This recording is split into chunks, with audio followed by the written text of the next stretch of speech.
good evening and welcome to Hot Edition on 3FM 92.7, coming to you live from our studio here at Adesawe Kanda in Accra. Coming up this evening is a by-election in the offing. Well, the New Patriotic Party has filed an appeal and stay of execution after a Tamale High Court annulled the Pandai parliamentary results and ordered for fresh elections within 30 days. We'll try and break down how all of this has happened for you in the next few minutes. Also coming up, academic activities in all 46 colleges of education across the country grind to a halt as Colleges of Education Teachers Association of Ghana, CETAG, begins a nationwide strike. We are live around the world on 3news.com. Also, the Minister in charge of Food and Agriculture has been updating the nation in terms of our food storage, how much we have left and what we need to do to boost it so we do not have challenges when it comes to consumables. What exactly is the strategy? We have details of that as well for you, including business and sports, all coming up for the next 1 hour on Hot Edition. Do stay with us. Before we delve into those, let's bring you the news summaries. Thank you very much, Marrtin. And tonight we begin our summaries with the Securities and Exchange Commission because they have issued a strong caution to the public after identifying 33 television stations across Ghana broadcasting suspected fraudulent money doubling investment schemes. In a public notice, the capital market regulator described the schemes as dangerous operations that promise unusually high returns with little or no risk, a red flag commonly used to lure unsuspecting Ghanaians into financial scams. The government of Ghana has received official confirmation from the United States that the 15% tariff previously imposed on Ghana's cocoa and a range of agricultural exports has been fully removed. The Minister of Foreign Affairs, Samuel Okudzeto-Ablakwa, disclosed the positive development in a social media post on Monday, November 24, 2025, revealing that U.S. diplomats formally communicated the decision to Ghana's mission in Washington, D.C. Away from that, former President John Agyekum Kufuor has maintained that corruption is an ancient phenomenon, as old as the first human created, Adam. Now, speaking to TV3's Beatrice Edu in a video played during the National Dialogue on Lifestyle Audit in Accra, he said, "It is true that corruption is as old as Adam. It should be obvious to you. If you talk about corruption, you are talking about decay. All living things decay. But socially, if you're talking of grabbing or stealing or usurping what is not yours, cheating, they all go into corruption."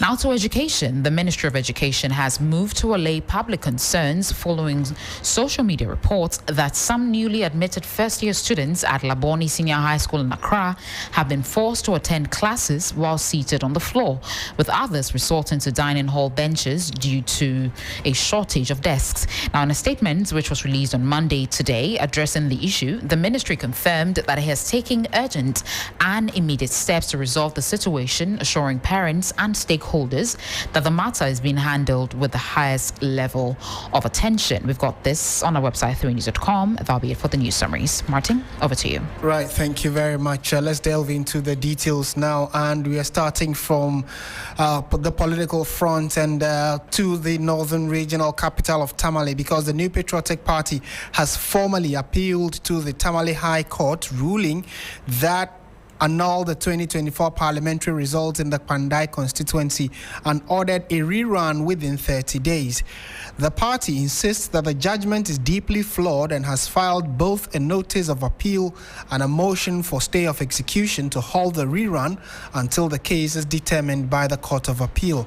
The incumbent, who is a member of parliament for Pandai, Matthew Nyindam, maintains that he won the election convincingly, claiming all pink sheets available to both parties confirm his victory. He says that the ruling did not surprise him, alleging political interference, but emphasizing the party's decision to challenge the verdict through legal channels. And all of this happened earlier in the day. So let's listen exactly to what Matthew Nyindam has been saying following the court's decision. Tell us. Well,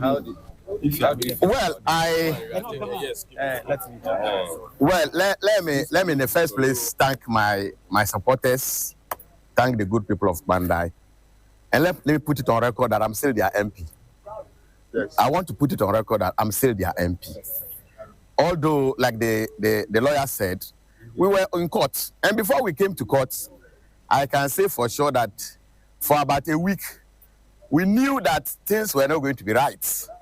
Our opponents were jubilating. They were saying all manner of things in Pandai. And they were too sure that this is the judgment they were going to get. But as law-abiding citizens, I want to put on record that, yes, we respect what the judge has said. We vehemently disagree with him. I know that I won the election with a difference of 3,734. That is a clear victory. And if you look at the pink sheets, it's on record that they've admitted that every single pink sheet was given to all the political parties. I have my 152 pink sheets. They have their 152 pink sheets. And if you put the results together, we have won the elections. For some reasons, powers that may be, they decided to come to court and knowing very well that maybe they'll be able to use the state's powers to overturn certain things. But I think that we are in a country that is governed by laws. And that is why the courts are arranged from a lower level to a higher level. So that when a ruling is given at a lower level and you disagree, you move to the next level, which we have done this time. We have completely filed our stay of execution. The lawyer has done that. He's filed the appeal to as well.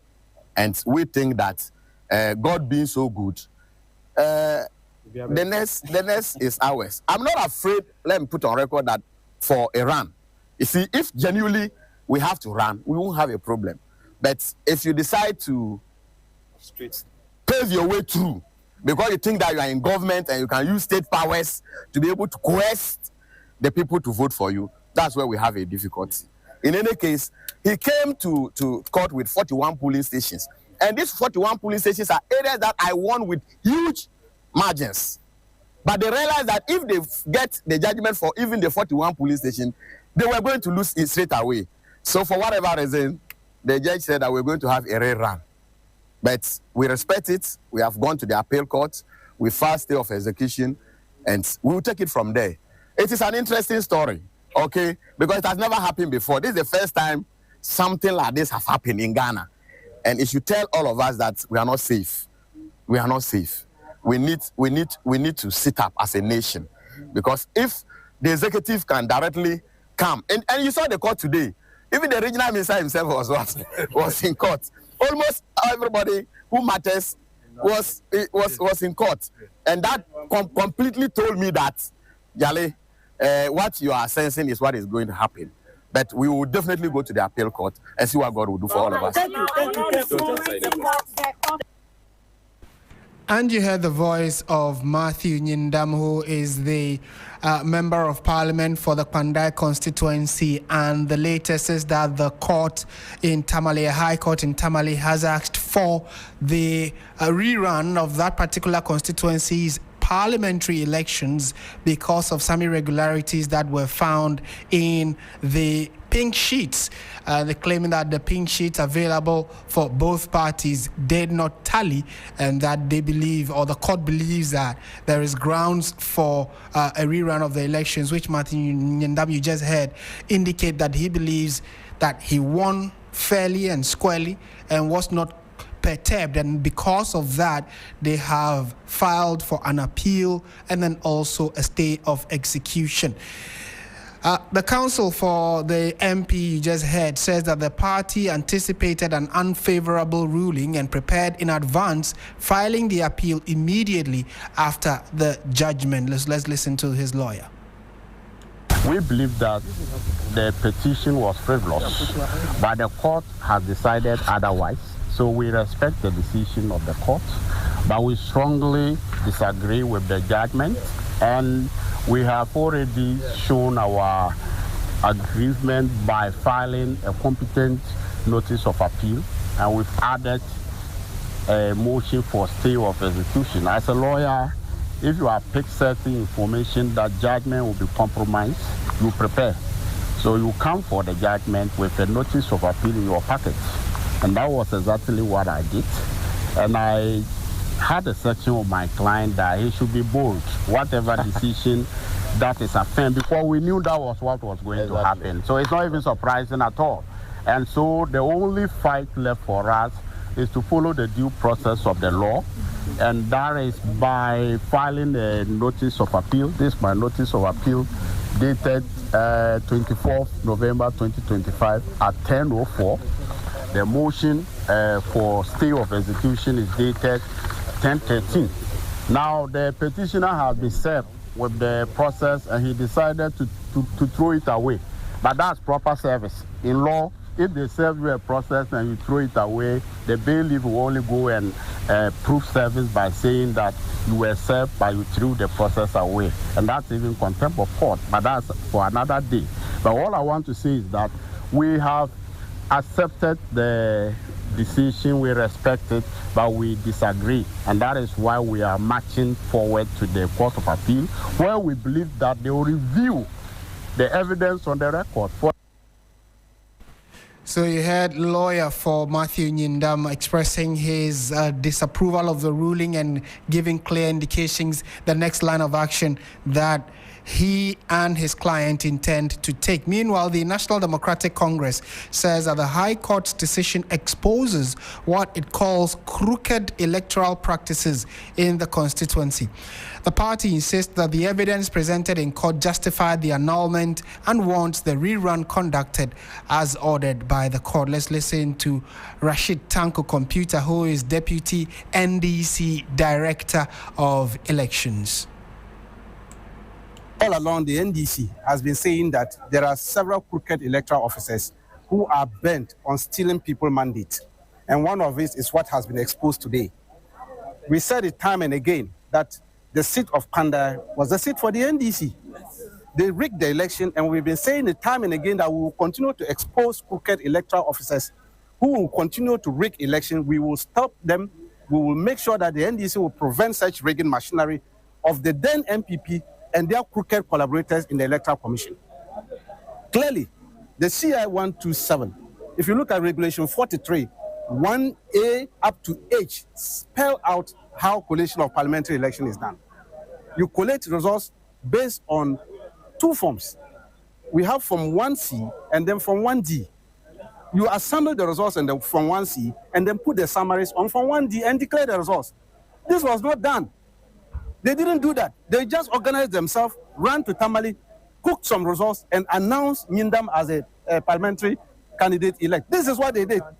And that is why we made sure that we follow through the process. The NDC is the most lawful political party in Ghana. We didn't use lawless means to get this verdict. We made sure that we followed through the process, and we have gotten favorable judgment.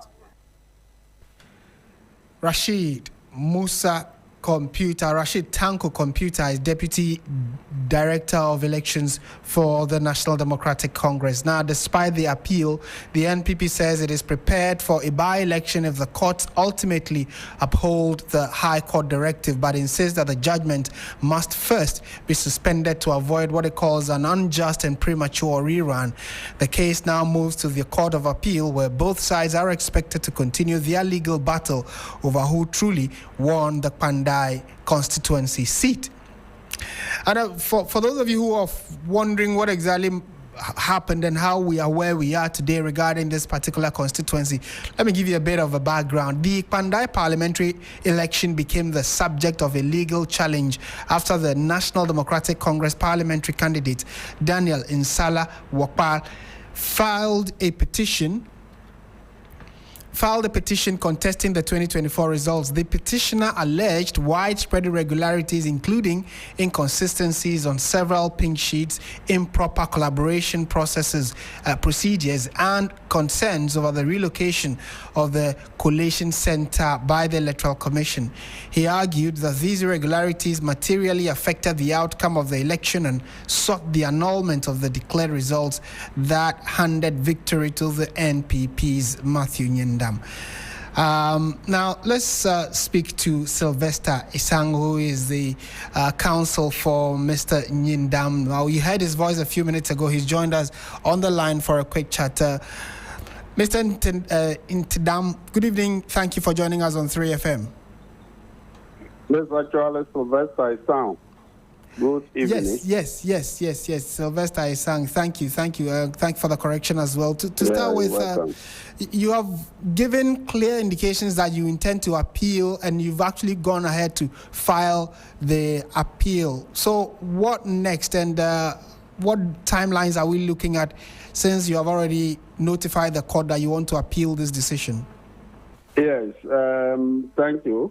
We've actually appealed. This is the first time in my practice as a lawyer I've gone to court with a notice of appeal already prepared, only leaving the date and maybe time to be inserted. And what prompted that?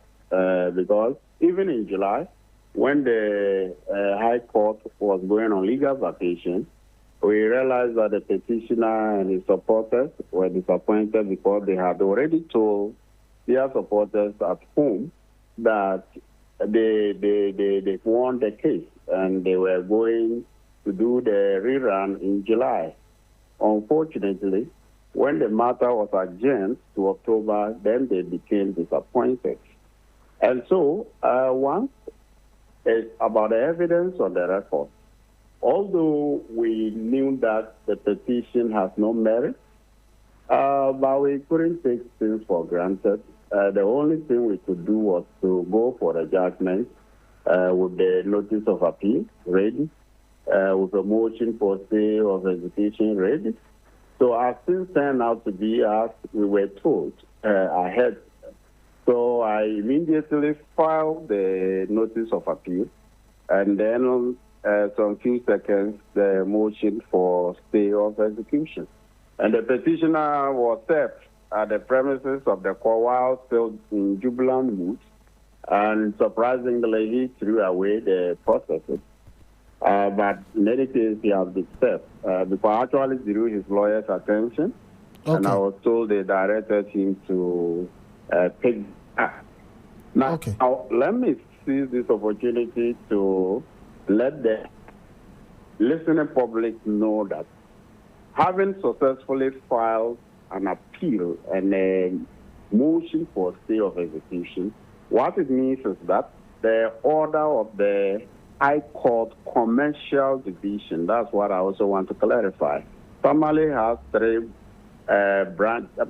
branches of the High Court. We have High Court 1, we have High Court 2, and we have High Court Commercial Division. So this matter was heard in the Commercial Division of the High Court Tamale. So the filing of the motion means that the order that the election be run in 30 days is more or less under arrest. And so it will be misinformation of the general public to say that Honorable Marrtin Nyindam cannot hold out himself anymore as the MP for Kandai.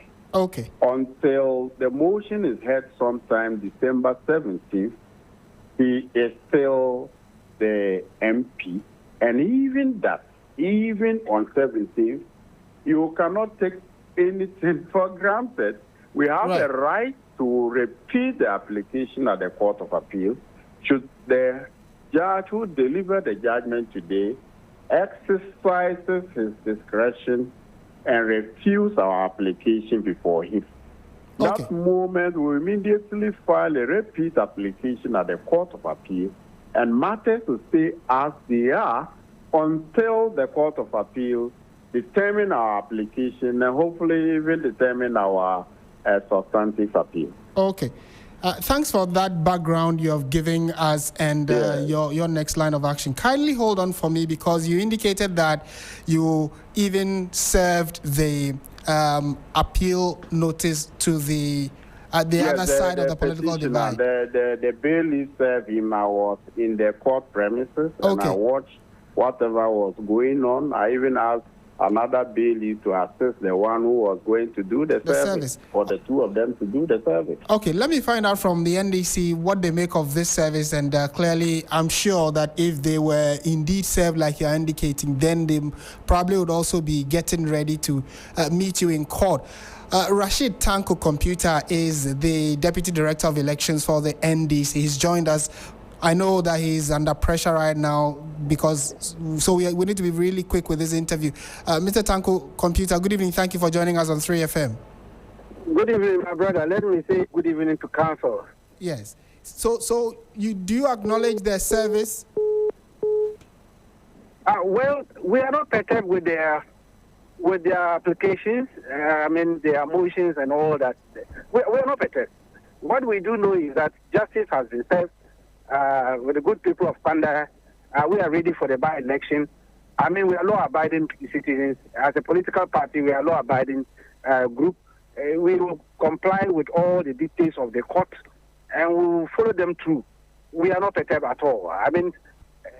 This stay of execution and then the notice of appeal is neither here nor there. We are not perturbed at all. And what is the key issue that gave you the confirmation, or at least the confidence that you are going to win or get the favor of the courts regarding the 2024 parliamentary elections? My brother, it's very clear. The matter is straightforward. When it comes to collation of parliamentary resource, it's under CI 127, Regulation 43, 1A up to H. It's spelled out there how election results are collated under parliamentary rule. But ask them, when they were being cross-examined, the officer who did the collation and all that, they didn't have from one seat. So where did they get the results to put it on the summary sheet to declare themselves winners? There's no crooked officer who will do such a thing. That is the problem. And that's what they're not telling you. When they're talking about 41 polling stations and all that kind of thing, that 41 was just evidence to tell you that the election was not properly collated in Panda. Somebody decided to cook his own results and declared the MPP winners. And we showed evidence in court. So we're very certain in our mind that we're going to win this matter. Yes, because the evidence is very clear on that matter. You cannot collate a results with us from one seat. Ask them whether they have a copy of the Form 1C. Ask them whether they tender in evidence of those ones. So is the Electoral Commission a part of this suit? They were the first respondent. Okay. And have they shared a thought on it? What did they make of the fact that the court has annulled a result that they gave in 2024? Of course. They were not in court today. I was there in court. But the Electoral Commission was not in court. But they were the first respondent. And so we are very clear in their mind because their officers were there. They were cross-examined for the past 8 months or so in court. And everything they did was put on record. And we have it. And so I'm just imagining what kind of appeal they are going to do. Well, we are all waiting on Friday to see the decision of the presiding judge, why he upheld our decision. We'll see it there. And then maybe at that point, my learned counsel will amend his notice of appeal. Because for now, he cannot tell the reasoning behind that. But they know, definitely, according to them, that when they were coming, they had prepared themselves. Because they knew they were going to lose this matter. Right.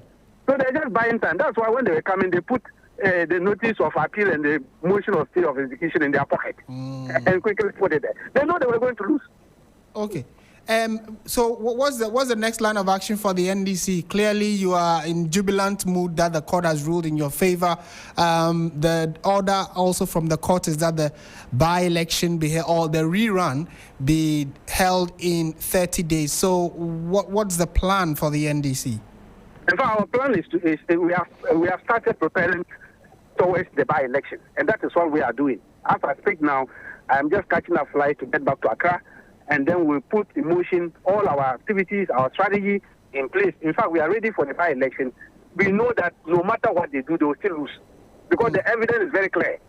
We produce enough evidence to show that the election was not properly conducted in Kandai constituency, and they have held. So no matter what they do, they are just buying time. Instead of them to stop this kind of tricks and also go and prepare themselves for the by-election, they think they can waste everybody's time. We are ready. We are preparing ourselves for it. Okay. We thank you that you made time to speak with us, and although you are on your way to Accra, Rashid Tanko Computer is Deputy Director of Elections and IT for the National Democratic Congress, giving clear indications that they are already putting things in place for the rerun, which the court has ordered that it be run in the next 30 days. Fortunately, we have... Hello? Yes, Sylvester, Yes. thank you. I just had a little aspect of the submission of my brother, Computer Tanko Rashid. Yes. And I heard this information respectfully earlier. I'm told on the sister station that the judgment is not ready, and then what am I appealing against? Okay? Let me take that. A lawyer can appeal against a decision of a court, a judgment or ruling of the court, even though the ruling, the full ruling or decision has not been formally printed out or given out to the parties. We have what we call the omnibus ground of appeal. Any fresh student who sits in a civil procedure class will know this. But you don't need to wait because time runs with appeals. If it is interlocutory appeal, you have 21 days. A particular judge or court can deliberately delay proceedings or delay giving you the judgment for the 21 days to elapse. Now, another judge can also fail to give you the substantive judgment and 3 months will elapse, meaning that you will go for a leave. If I have a situation like that, a circuit court decision, we've been given the judgment after 6 months, meaning that they have intentionally disabled the losing party from appealing against the judgment. So what any competent and meticulous lawyer will do is that as soon as you hear a decision in court, refused, upheld, dismissed, etc., and you want to appeal, you do so on the omnibus ground of appeal. The judgment is against the weight of the evidence. But even in the instant situation, I already have an interlocutory appeal pending before the Court of Appeal. So it is even an opportunity for me to restate that interlocutory appeal in this substantive appeal again. So I even have 2 grounds of appeal. Before I added that subsequent, further grounds of appeal to be filed upon receipt of the judgment with the leave of the court. So it doesn't matter that the judgment is not ready. And once you have filed a competent notice of appeal, you can then follow up with a motion for stay of execution. Okay. And once the motion for stay is filed, everything stays until the motion is determined. He didn't make the allegations you are responding to. He didn't make them here, so I'm sure that it might not sit in the right. Them on the sister FM. Yes. So for our listeners, they may not necessarily be able to follow the exact reactions you're putting across. I heard him say something about we are all waiting for the decision on Friday. Yeah, so what he told us here... We don't need to wait for the decision on Friday before we can appeal and file a motion for stay of execution. Okay. Yes. He clearly has also said that he acknowledged the fact that, yes, he knew that the NPP, of course, you being the council, he was claiming that because you knew you were going to lose, that's how come even before judgment was given, you had come with a preparation. You see, I practice my law based on the evidence I let my client to leave, because once the evidence is very strong on the record, any other thing can happen, but the Court of Appeal or the subsequent court can prove you right. Okay, they rather know what they have done behind the scene. That's why all of them, including the regional minister and everybody, he has to leave his work and come so that as soon as they announce the verdict, then he can carry on with his propaganda. But I'm happy that we are going to the Court of Appeal where the law will talk. Okay. I've just seen the lead counsel post on Facebook that an application for an order is not an order. Once the court has given an order that run elections in 30 days, you must obey it. Really? When a notice of appeal and a motion for stay of execution has been filed, how will you expect the EC to obey the order of rerunning elections for Kwandai constituency in 30 days? When that motion is pending... Let me ask you my final question, Sylvester, because of time. And it has to do with the Electoral Commission. You just mentioned them. And according to the applicant, the EC was the first respondent. What was their position in court or throughout the trial? The EC was the second respondent. We were the first respondents. At the EC, just like the first respondent, made a case that the petition has no merit. You cannot create wrong and seek to benefit from the wrong. The evidence on the record will show that the petitioner brought his supporters to the collation center. They vandalized ballot papers and other electoral material. But fortunately, every pink sheet had been secured. And once there was danger in continuing with the coalition, the EC announced publicly to the whole public gathered that they were relocating to their regional office in Tamale. Now, the records show that the principal witness or the petitioner admitted that they saw the EC and police carrying the ballot boxes away. Okay? Now, the records show that they admit they have all the 151 pink sheets from all the police stations. Then they also admit that the EC, the one who declared the election, was the very person who superintended both presidential and parliamentary elections. And worst of all, that the 41 police stations that are in issue, the total votes in issue is just about 500 plus. Now, we won the elections with over 3,000 votes. So if you were to even part the 500 plus votes to the petitioner, he will still lose the election. Right. He will still lose the election. Okay. So clearly you are confident that irrespective of how all of this goes, confident that your client will win. The Court of Appeal will properly rehear the case. An appeal is, it's a matter for rehearing. That means that they will consider every piece of evidence on the record before they come to their decision. Okay. And we are confident that the Court of Appeal will uphold that even if there are minor errors on the face of the pink sheet. For example, they've not been able to write the serial numbers of the ballot, the ballot papers that were used, the booklets. They have not been able to write the total number of valid votes on the face of the pink sheet, but the individual votes polled by every candidate has been recorded. Can't you do the summation on the face of it? Okay. And the court is clear. Where there are breaches of the CI or a statute, but the statute does not say that you should invalidate the results in those circumstances, you cannot invalidate them. Okay. The High Court judge is bound by those decisions of the Supreme Court. Counsel, thank you for your thoughts and perspectives on this. I'm most grateful. Right. In the coming days, I'm sure we'll be hearing more on this. Thank you so much. Sylvester Isang is counsel for Matthew Nyindam, who is the current member of parliament for the Kwandai constituency. That position he holds is currently shaky because of a recent court ruling. In fact, it happened today. Tamale High Court has annulled the parliamentary results and ordered for fresh rerun of the Kwandai parliamentary election results.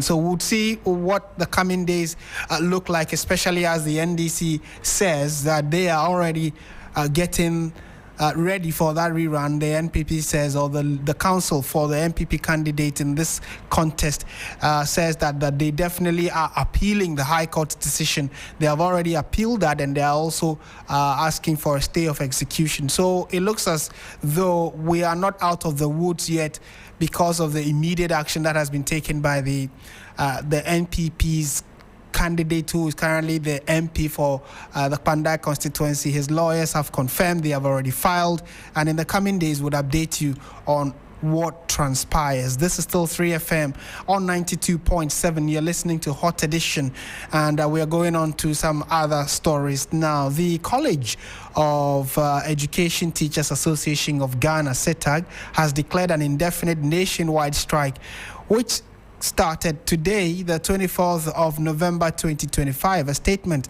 from the National Executive Committee directs all members in the 46 public colleges of education to withdraw all services, including teaching and supervision of students, until further notice. CETAG says the decision follows government's failure to fully implement the National Labour Commission's arbitral award, which was issued on the 2nd of May 2023, despite multiple engagements. CETAG maintains that the strike is lawful and a necessary response to what it calls government's persistent breach of agreement and disregard for binding directives. The association says although members remain committed to quality education and quality teaching training, they will not accept continued neglect or disrespect. Local chairpersons across all colleges have been instructed to ensure all those that are in line fully comply with the directive.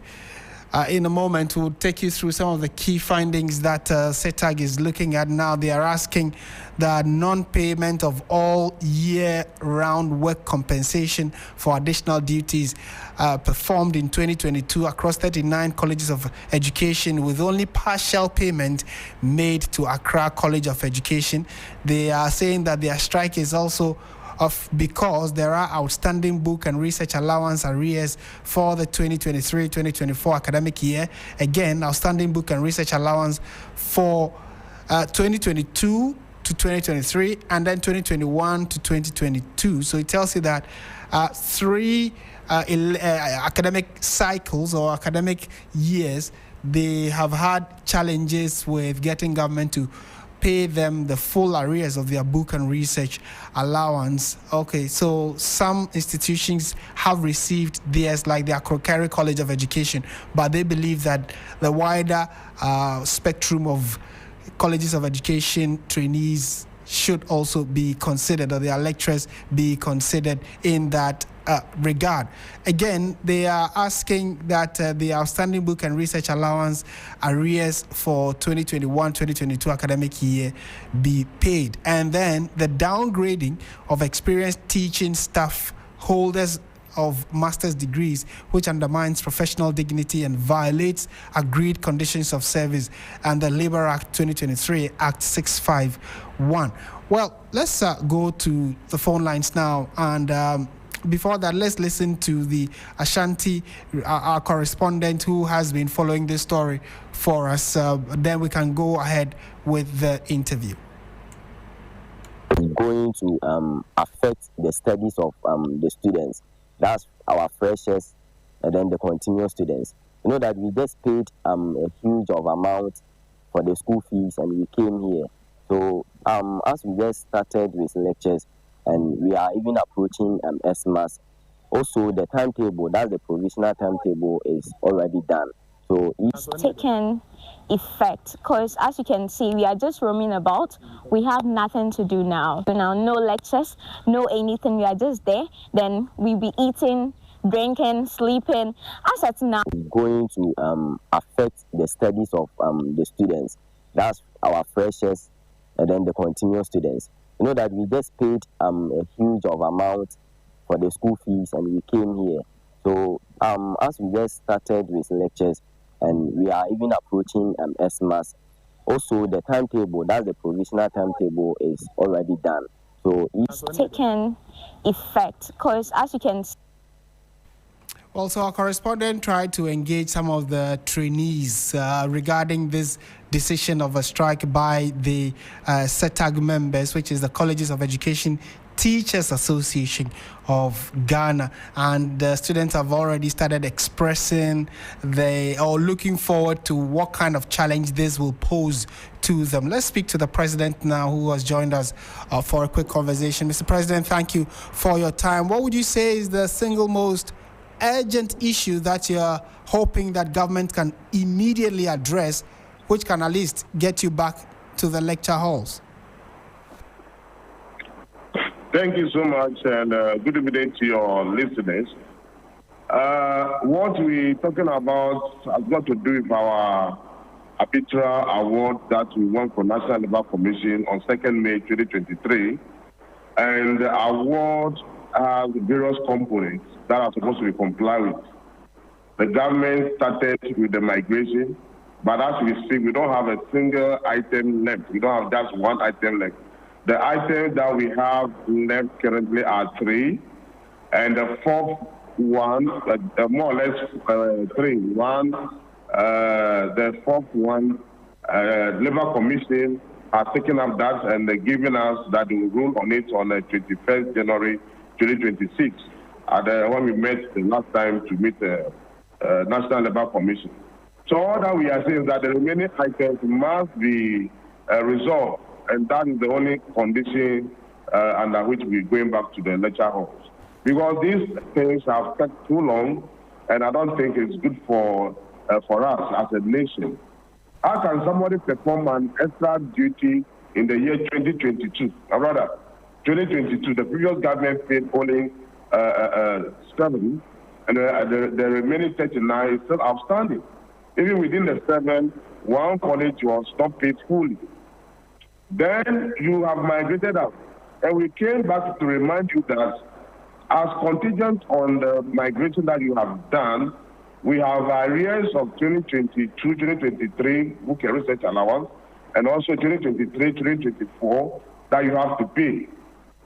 DTEC said they will not honor that of 2022, 23, but we gave sufficient reason that even if the award was not won in 2022, at least you have been paying the university lecturer what they call pro rata payment. That is, if a lecturer is recruited, let's say, in 2025, the 2025-2026 academic year, that lecturer starts to work in January. Of course, the academic year that started from 2025, they ignore that one and pay the time that the person started working at January up to maybe September, October, when academic year ends. That is a pro rata. So if you don't even pay up 2022, then do the calculation by pro rata, 2023 up to September, October of that same year, you pay us that one, then also that of 2023, 2024. And indeed, the book and research allowance of 2023, 2024, they are agreed in principle, collected data, and promised us on 30th of April that they were going to add it to that of 2025 for payment. But we were shocked that when 2025 book and research allowance documents were submitted and payment went through, that of our 2023-24 was not added. Okay. For whatever reason, we do not know. So, my brother, those are the issues, and we want to see all of them resolved so that we can come back to the letter. We don't want to resolve some and then come back and tomorrow sit down with me in the news again. And we are tired of actually embarking on strike. Right. I know that they say government or governance is a continuum. So naturally, you are addressing government as in like whether there's a change of government or you are just dealing with government. Because some of the issues you are raising date as far back as 2021. Have you met this current administration over these similar issues? What were the outcomes of your meetings if you've already had them? Brother, thank you very much. Our colleagues have been pushing for this a long time ago, but leadership was firm and resolute that look, we need to meet the government team and make sure that we get things done rightly. So consistently, we have engaged government. We met GTEC on countless occasions on this issue. And finally, when they even promised to make a case for some of them, we were at the Ministry of Education at the early part of the year. The minister directed us to see one Dr. Newman so that he could have a better understanding of the issues and revert to him. We did all that. The officer directed us to rewrite the letters into 3 instead of lumping them so that they could resolve them one after the other. We did all that. We came back. We didn't meet the minister, but we left a letter for him. Nothing happened. When we were not getting results, we went to the Minister for Labor, Job and Employment. That's the new name now. Rashid Treve. We also met him and then told him about these issues and left the documents with him. Those that even DTEC had written asking for Ministry of Finance to release money. We have done that. We went to the Deputy Minister for Education. We did not meet him. We left letters also for him. Also, so when we didn't get results in all this, we even contacted the chairman for the Parliamentary Select Committee on Education, Honorable Nasukwete, MD for Akachimo. And I have called him on occasion and told him that our people are not happy. They should take steps to resolve this issue immediately. But, brother, as usual, it has been one promise after another. Nothing has happened. Okay. I mean, now that you've given clear indications and actually gone ahead with your strike, we wait to see what government's response will be. Thank you for making time to speak with us this evening. I'm also grateful for your time.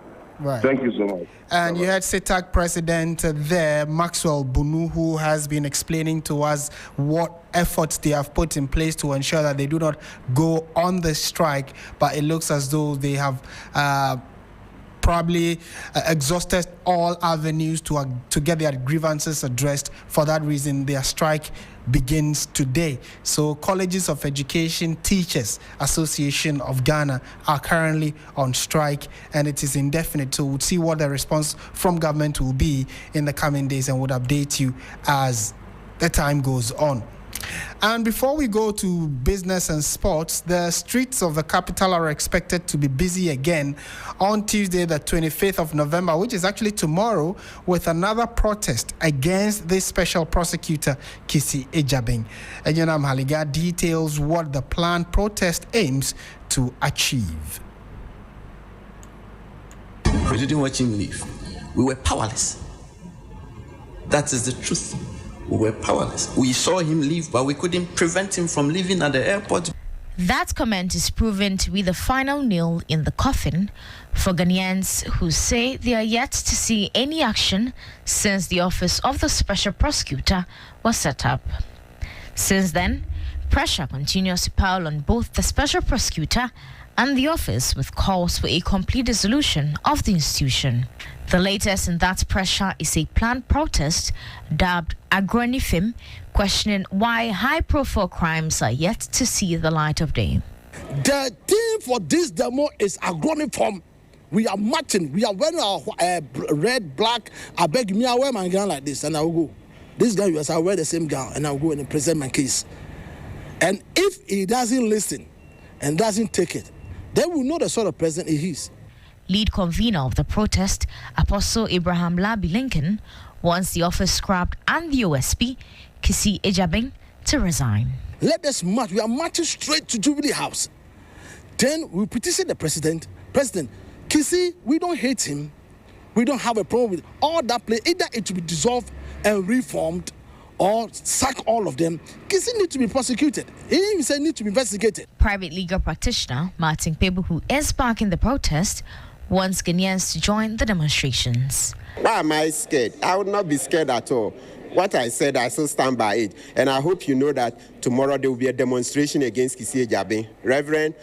Apostle Abraham Lincoln Labi is organizing a demo against Kissi Ejabeng. As we talk now, there are 15 petitions for the removal of Kissi Ejabeng. When was the last time you heard 15? Even, the other persons who are subject to Article 146 proceedings. I've never heard of 15 petitions. 1, 2, 3, 4, 5, 6, 7, 8, 9, 10.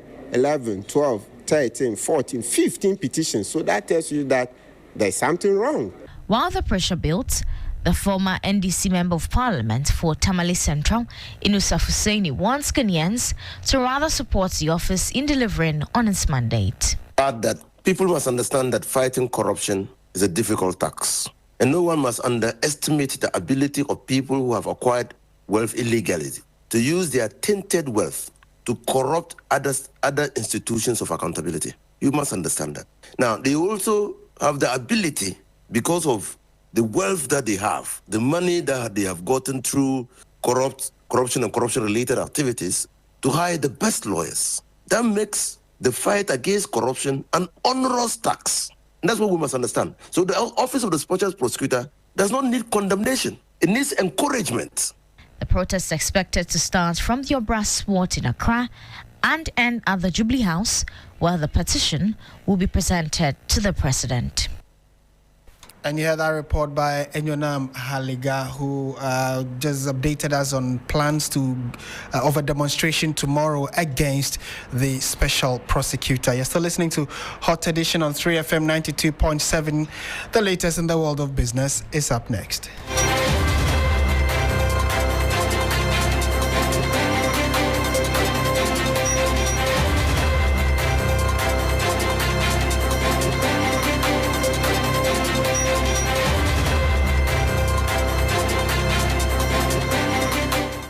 Hello, good evening, and welcome to the business news on Hot Edition on 3FM 92.7 with me, Bismarck Ausa. Coming up tonight, professional services firm PwC Ghana urges cautious optimism ahead of key lending rate decision as Bank of Ghana MPC convenes for 3-day deliberation.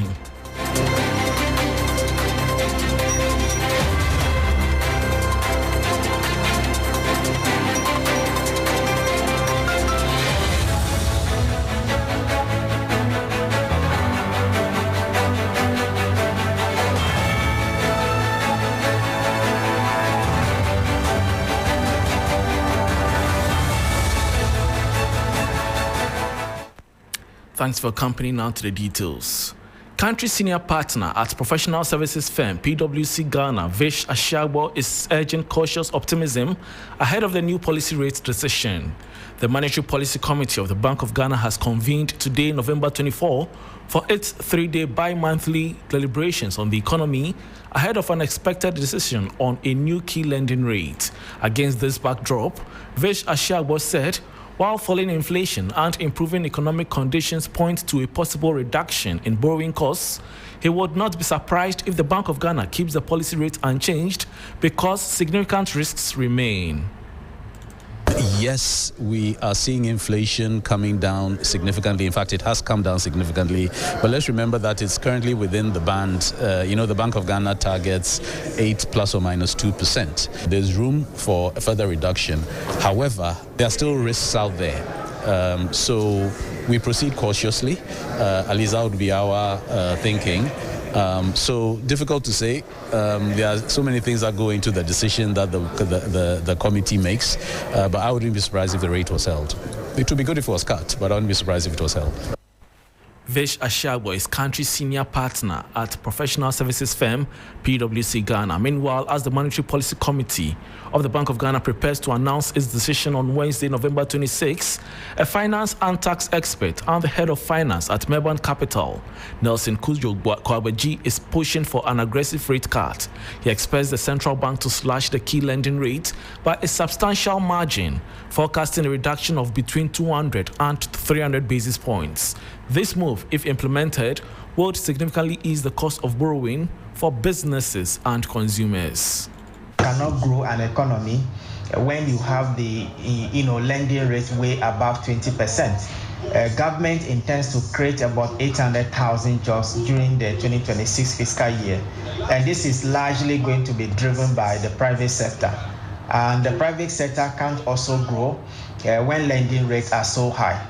And so given these two background, we are forecasting that by the end of the meeting, the Bank of Ghana may be cutting down on the rate by some 200 to 300 basis points to about 18.5%.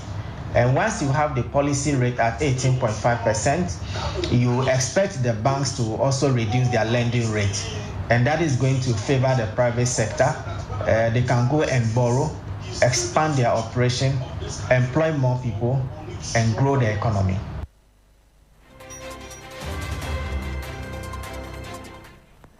And that was finance and tax expert and the head of finance at Marrtin Capital, Nelson Kujok-Kwabeji. And that brings us to the end of the business segment on Hot Edition on 3FM 92.7 with me, Bismarck Ausa. For more business stories, log on to 3news.com. Ore Kwampofu is here for sports. Please stay.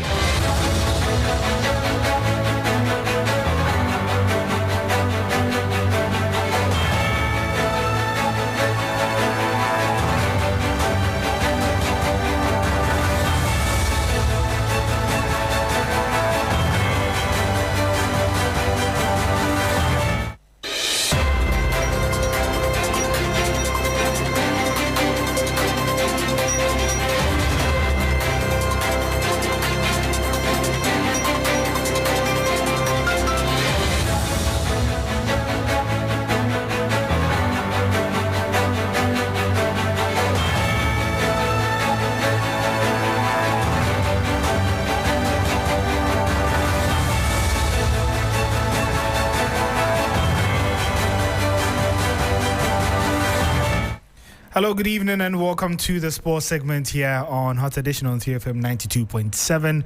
We begin from the camp of the Black Queens, where head coach Kim Lasjøkegren has unveiled his 24-woman squad for the friendly against European champions England, a high-profile match that will cap the Lionesses' homecoming series and offer the Black Queens a valuable test ahead of the upcoming World Cup qualifiers and then the Women's AFCON. Our women's football expert Asiedu-Dartey has more in the following report. Kim Lasjøkegren has named 24 players ahead of the team's clash with the Lionesses of England. It is the final game in the homecoming series for the 2025 Euro champions, organized to thank fans for their support and to begin preparations for the 2027 FIFA Women's World Cup. This will be the first meeting between the two sides. The Black Queens were bronze medalists at the 2024 WAFCON, while the Lionesses are the European champions. Anastasia Echan returns to the squad after a long absence, and Civet's Geneva FC defender Benedict Simon ends her debut call-up. Coach Kim Las will use this high-profile match to measure his team against a World Cup contender, as the 2025 Women's African Cup of Nations will serve as a World Cup qualifier. The match will be played on Tuesday, 2nd of December at the St. Mary's Stadium. And so that was Asiedu-Dartey with that report. However, before we go, let's do some more and turn our attentions to European football, because the UEFA Champions League rolls back to life this Tuesday with a blockbuster night of football. Headlining the return is a mouth-watering clash at Stamford Bridge, where Chelsea welcome FC Barcelona in a showdown worthy of a final. Chelsea manager Enzo Maresca has offered an optimistic injury update on talisman Cole Palmer. The 23-year-old had been on the brink of a return after 2 months out with a groin problem when he suffered a broken toe in a freak accident at home. We don't know when, but for sure will be soon. It's already on pitch. It's already touching the ball. And the feeling is good. And so that was Enzo Maresca bringing an end to Hot Edition here on TFM 92.7. My name is Oreku Ampofo, and we'll be back again same time tomorrow here on TFM with the latest news here on Hot Edition.